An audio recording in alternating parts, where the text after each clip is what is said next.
Permasalahan terkait hak cipta lagu antara band Kotak dengan mantan drummernya Posan Tobing kini kembali berlanjut. Posan selaku pencipta sebagian lagu yang dinyanyikan oleh Kotak mengaku kesal lantaran peringatan yang ia berikan sebelumnya tak digubris sama sekali oleh Tantri CS. Padahal sebelumnya Posan sempat memberikan sebuah peringatan agar Kotak tidak membawakan karya-karyanya jika tanpa izin.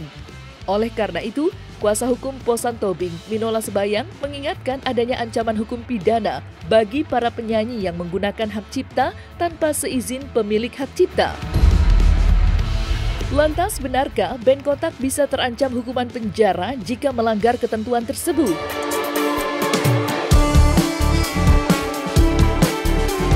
Kami, ya, saya terutama, juga ada Pare dan juga ada Ices, ya, terutama saya dan Pare yang paling utama, merasa sangat dirugikan karena karya-karya yang saya ciptakan, ya, baik itu bersama, bahkan sebelumnya ada yang saya ciptakan sendiri juga dibawakan, itu setiap konsernya tidak ada izin, ya, tidak ada izin dari terkait pengguna gitu, ya. Baik, dalam hal ini rekan-rekan Tantri, Ices, dan juga Sela. Tantri, Ices, dan Tantri, Ices, Tantri, Cua, dan Sela. Juga Sela. Bisa lihat Ices malah. Akibat sering nggak dihargai jadi. Oh gitu pula ya.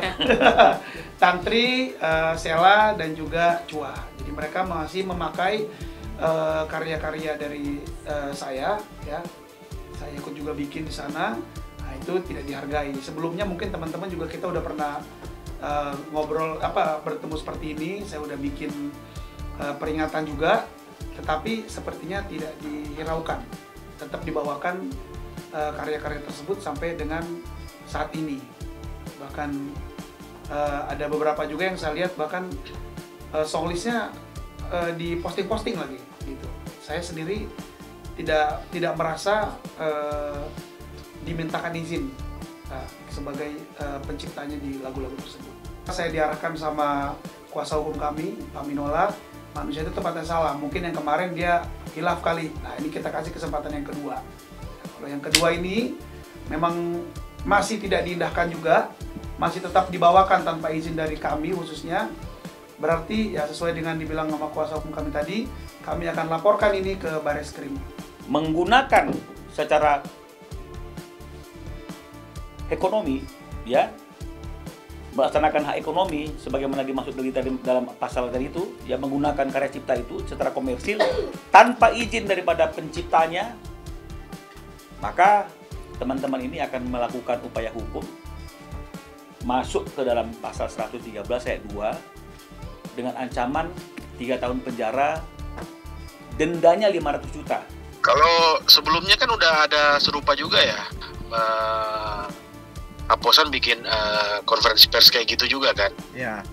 Tapi kalau dari Kotak sih apa yang dipersyaratkan oleh hukum udah selalu comply ya, selalu taat hukum gitu loh. Jadi kami ya sesuai dengan aturan aja gitu. Apa yang Posan sampaikan kami sih pada dasarnya sama kayak yang kemarin ya.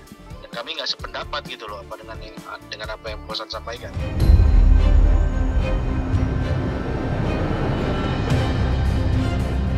Sempat saling melempar somasi, konflik antara Posan dengan grup band Kotak memang tak kunjung usai. Sebelumnya, pada bulan Juli tahun 2023 lalu, kedua belah pihak sempat bersitegang terkait kasus yang sama. Meski begitu, para personil grup band Kotak sendiri mengaku jika mereka sudah tidak lagi menyanyikan lagu yang memang diciptakan oleh Posan. Lantas, akankah grup band Kotak segera membalikan tudingan yang dilayangkan Posan baru-baru ini?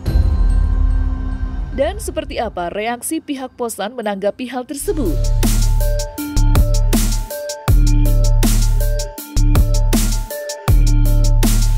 Menggunakan secara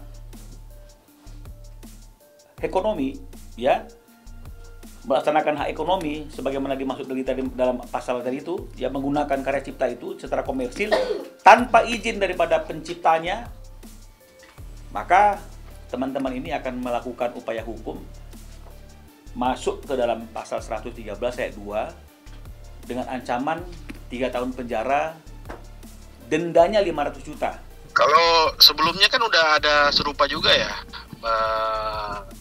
Aposan bikin konferensi pers kayak gitu juga kan. Ya.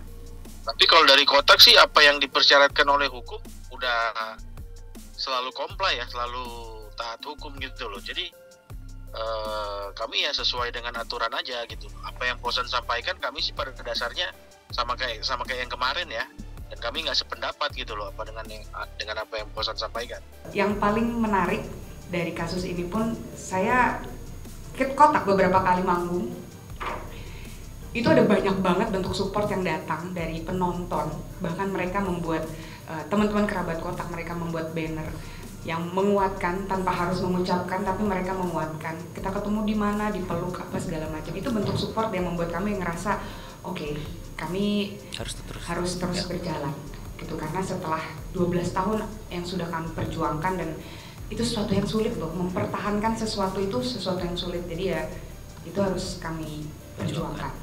Lagu-lagu yang memang diciptakan bersama, kami pun memiliki hak yang sama untuk tetap membawakan. Jadi kami tetap membawakan lagu-lagu yang diciptakan secara bersama. Tadi juga sudah kita obrolin ya di awal, kalau misalnya lagu yang diciptakan beliau sendiri sejak 2019 sudah tidak diciptakan. Dan juga yang dibawakan. Dibawakan.